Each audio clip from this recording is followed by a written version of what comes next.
A gente tem que analisar essa questão de uma maneira racional, quer dizer, uma maneira sóbria, quer dizer, a gente não pode se deixar levar pela emoção. A defesa do meio ambiente, a defesa dos corais, a defesa da vida marinha, ela é cara para todos nós, é praticamente um senso comum, não há necessidade de se reforçar que é necessário defender a vida marinha. É claro que é necessário, mas é necessário defender a vida humana. A atividade econômica, ela é essencial para que a vida humana seja defendida. O ser humano tem que saber lidar com a natureza de uma forma tal que ele a preserve, mas que ele atenda os seus interesses. A gente não pode simplesmente negar a realidade que o Brasil não consome energia em quantidade suficiente. Então o Brasil precisa consumir muito mais energia porque isso é correlacionado. Você compara os países, compara a IDH, faz um gráfico. Índice de desenvolvimento humano versus consumo per capita de energia. Você vai concluir o quê? Os países que têm maior índice de desenvolvimento humano precisam necessariamente consumir mais energia por pessoa. Esse é um fato concreto da história aí do desenvolvimento das civilizações. Contra isso não tem como você negar. Agora, sim, a gente precisa fazer isso de uma forma responsável. O que você está dizendo é o seguinte: esse consumo não é apenas no deslocamento de pessoas. Não estamos falando em consumo apenas de automóveis. Você está falando de consumo para gerar empregos na indústria. Quer dizer, o petróleo ele movimenta não só a indústria automobilística, ele não garante só a mobilidade urbana. Você está falando também de investimento em indústrias, tudo isso.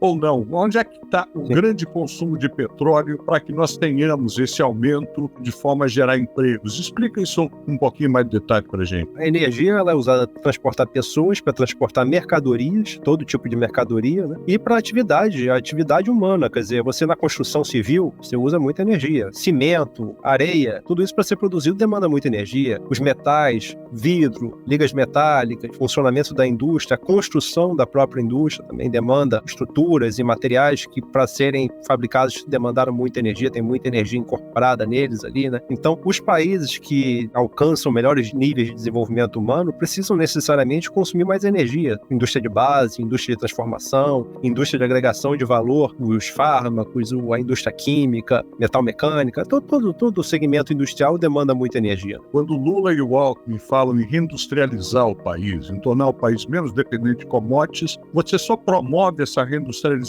com o uso intenso de combustível fóssil, e daí a tua declaração de que é necessário elevar o consumo de combustível para gerar condições para essa reindustrialização que está sendo pleiteada, é isso? Sim, o Brasil pode dispor de energia abundante e relativamente barata, porque tem a Petrobras, pode se alinhar ao desenvolvimento nacional, uma política pública, inclusive as políticas da Petrobras, políticas de investimento, políticas de preço, políticas de conteúdo nacional, todas as políticas podem estar alinhadas a um esforço de substituição de importações, de industrialização. E isso já foi feito no passado. O Brasil, de 1930 a 1980, crescia a taxas chinesas. E a Petrobras pode ser uma das locomotivas para essa industrialização, para a substituição de importações, para a produção de petróleo no Brasil. O país que se desenvolve não é o país que produz muito petróleo, exporta petróleo cru por multinacional estrangeira. Um país que se desenvolve é um país que produz, sim, se tem oportunidade, se tem o recurso, se tem o petróleo, no caso. Se desenvolve aquele que produz o petróleo, mas que agrega valor ao petróleo, usa o petróleo dentro do próprio país. Eu até entendo que deveria ser proibido